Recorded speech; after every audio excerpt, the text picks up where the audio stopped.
And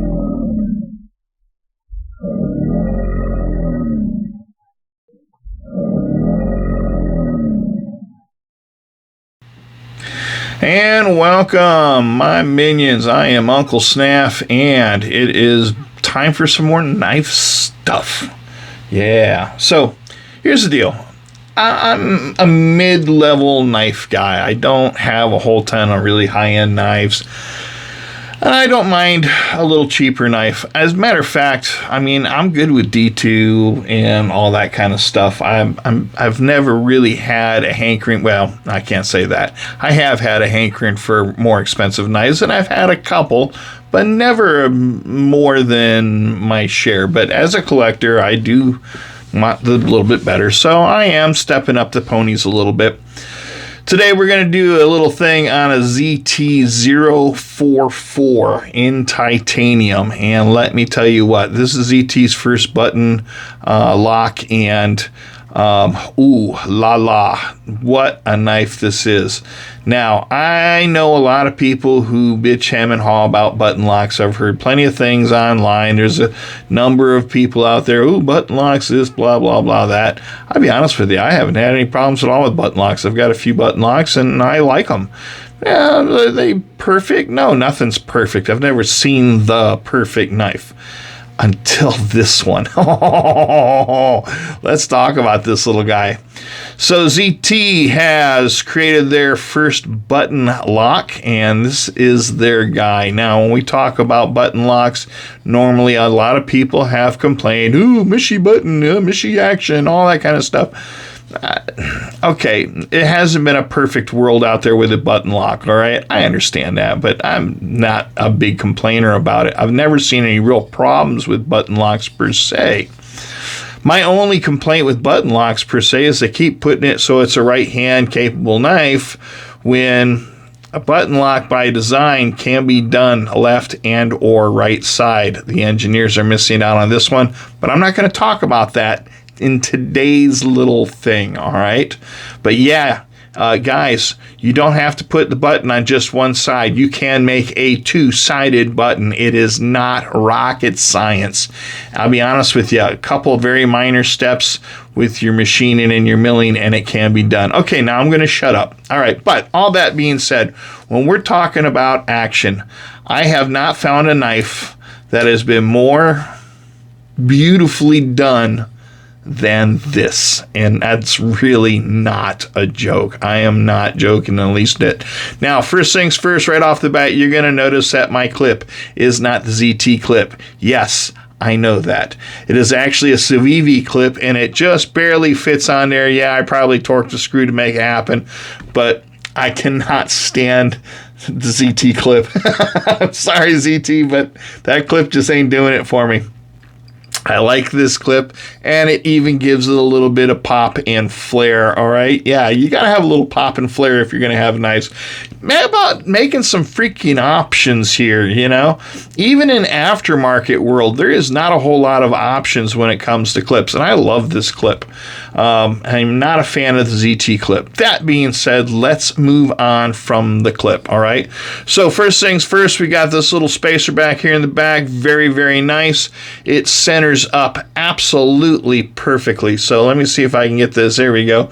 I mean, that's a perfect center, but it should center up because honestly speaking, there isn't anything to torque the blade left and or right.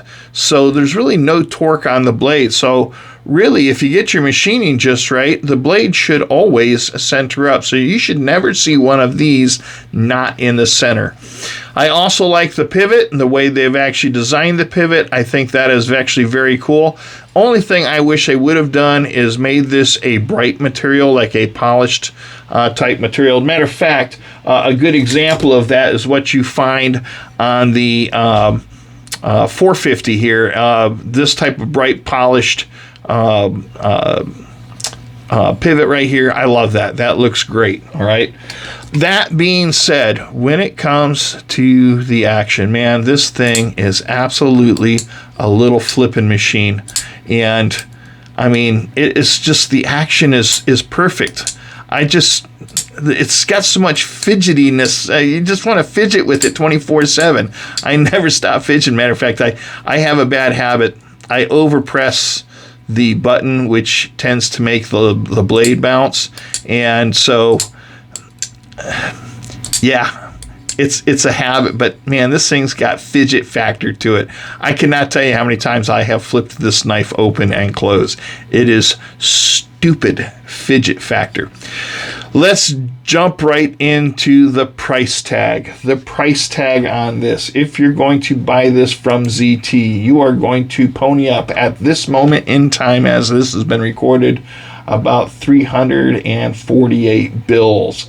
It originally came out MSRP at $425, and honestly speaking, I don't think I've ever seen it at that price, but I have seen it in the $360 range earlier on.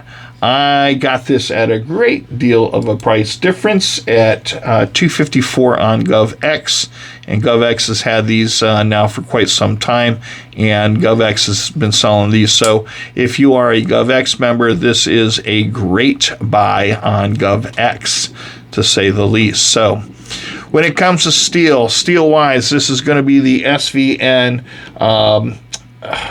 Good Lord, I say that wrong every time. The S45VN steel.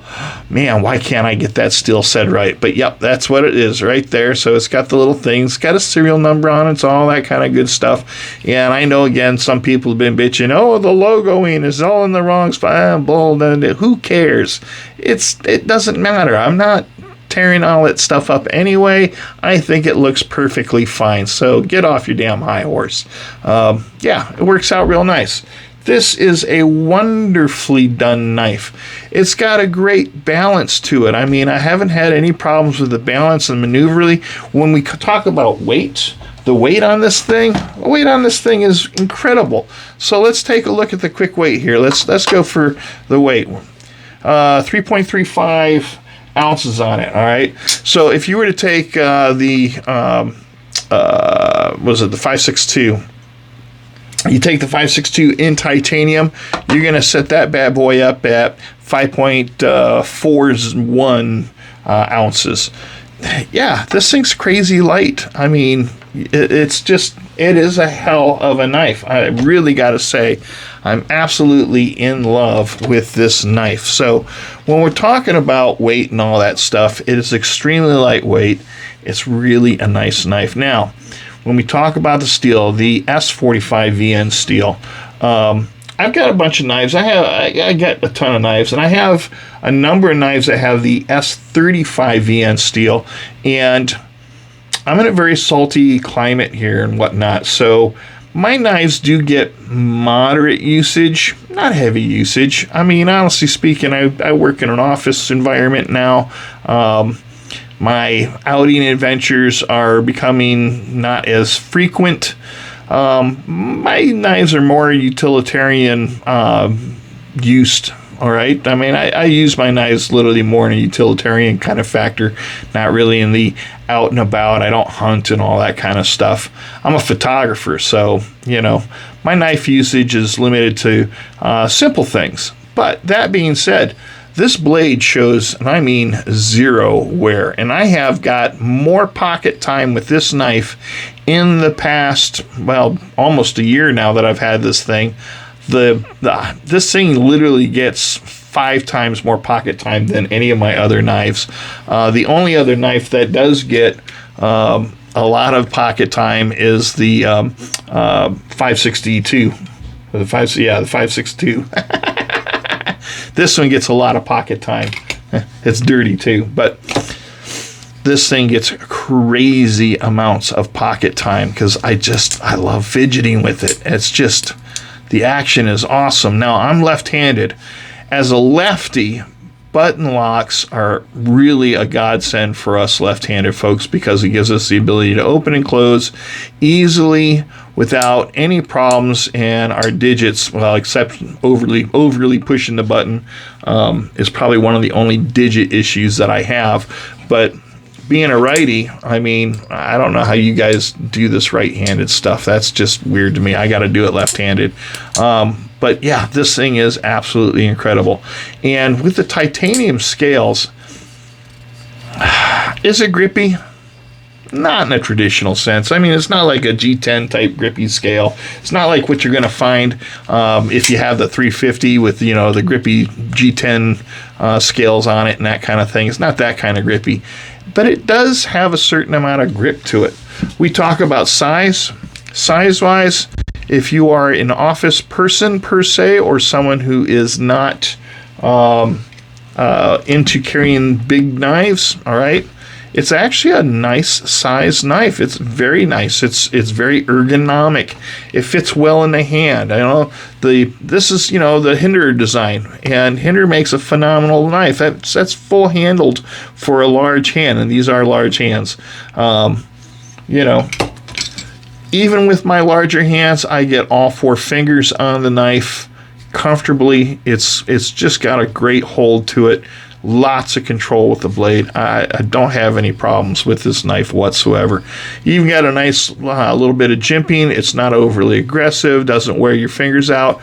Even the jimping here on the flipper tab is not overly aggressive. Again, doesn't wear your fingers out. Again, the desire to flip this thing it's unbelievable. The bearings on this is a ball bearing type. It's using a dual ball bearing set in there. What I mean by that is there's actually 2 rows of bearings on it, so you have an inner and outer ring. That does give the blade a lot more stability when it comes to the pivot and holding. And, of course, with a bearing setup like that, there is 0 blade play, all right?